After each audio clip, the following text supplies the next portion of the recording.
आज हम लोग बात करने हैं इलाहाबाद यूनिवर्सिटी का बीए सेकेंड ईयर का एक क्वेश्चन। बाबर भारत में सफलता का वर्णन कीजिए। बाबर का भारत में सफलता का वर्णन कीजिए। मध्यकालीन भारत का ये बहुत ही महत्वपूर्ण क्वेश्चन है बीए सेकेंड ईयर के लिए। ठीक है, एक एक करके हम लोग देखते हैं, आपको देखना है। 1526 ईस्वी में पानीपत की प्रथम लड़ाई में इब्राहिम लोदी और बाबर के बीच में हुआ था, जिसमें बाबर विजय हुआ था।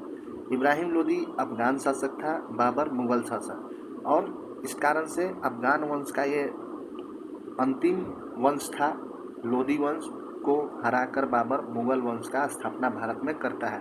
तो इसके कारण क्या थे, सफलता के कारण क्या थे, एकत्र करके हम लोग देखने वाले हैं। दिल्ली सल्तनत की कमजोरी। जब बाहरी आक्रमण हुआ तो उस समय दिल्ली का केंद्र सत्ता कमजोर थी, कोई महान शासक नहीं था।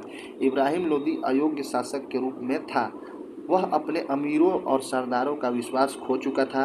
अफगान शासक आपसी में बटे हुए थे और प्रांतीय शासन स्वतंत्र होने का प्रयास कर रहे थे। जो प्रांत का शासन था वो स्वतंत्र होने का प्रयास कर रहे थे। ये पहला पॉइंट हो गया दिल्ली सल्तनत की कमजोरी। दूसरा पॉइंट, इब्राहिम लोदी की अयोग्यता। उसने पुराने और अमीरों को अपमानित किया। प्रशासन पर कठोर नियम जो उसका असंतोषजनक कारण बना, और उसके अनेक अफगान शासक बाबर में मिले हुए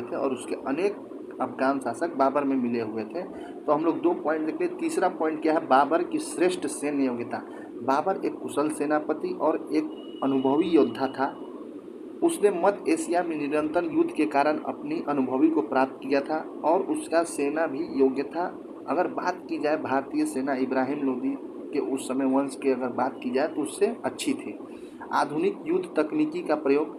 बाबर की सफलता का सबसे महत्वपूर्ण कारण उसने तोपखाने को लेकर अच्छे अच्छे हथियार का प्रयोग किया था, और भारत में पहली बार तोपखाने का प्रयोग किया गया था। तुलगामे पद्धति और अरब प्रणाली के द्वारा उसने शत्रु की सेना को चारों ओर से घेर लिया था, पराजय कर दिया। भारतीय राजाओं की आपसी फूट। भारत में उस समय कई राष्ट्रीय एकता नहीं था। राजपूत अफगान राजपूतों के शासक दिल्ली की सत्ता के लिए संघर्ष कर रहे थे।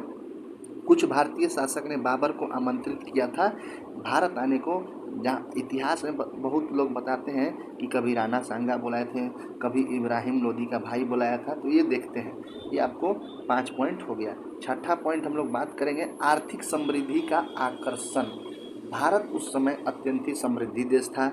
यहाँ की कृषि, व्यापार, भूमि और शहर के कारण बाबर को भारत देश आकर्षित किया, और उस समय आर्थिक गतिविधियां अच्छी और उद्योग के कारण भारत के विकसित और विकास देश था। तो इसी कारण से भारत में इतने व्यापार होते थे। इस कारण से बाबर चाहता था कि अपनी सत्ता को मजबूत करके और दिल्ली पर शासन करे। भाग्य और परिस्थितियां का साथ। इतिहास में कभी कभी परिस्थितियां कभी निर्णायक भूमिका निभाती है। बाबर के पक्ष में समय और परिस्थितियां अनुकूल थी।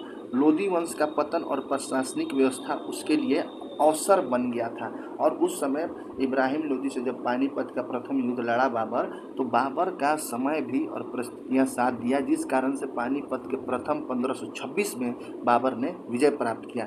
निष्कर्ष आपको लिखना जरूरी होता है। निष्कर्ष में यही लिखिएगा, इस प्रकार यह स्पष्ट है कि भारत में बाबर की असफलता अनेक कारणों से संयुक्त परिणाम थी। दिल्ली सल्तनत कमजोर, इब्राहिम लोदी की कमजोर योग्यता, उस समय सैन्य व्यवस्था अच्छी नहीं थी, आधुनिक हथियार का प्रयोग किया गया, बाबर भारत में मुगल वंश की स्थापना इसी कारण से किया। तो ये आपको बहुत ही महत्वपूर्ण क्वेश्चन है। इतना अगर आप लिख देते हैं तो 15 नंबर का ये क्वेश्चन है, जो आपको मध्यकालीन भारत का बीए सेकेंड ईयर का सेकेंड पेपर का है। तो ये आप लोग लिख सकते हैं।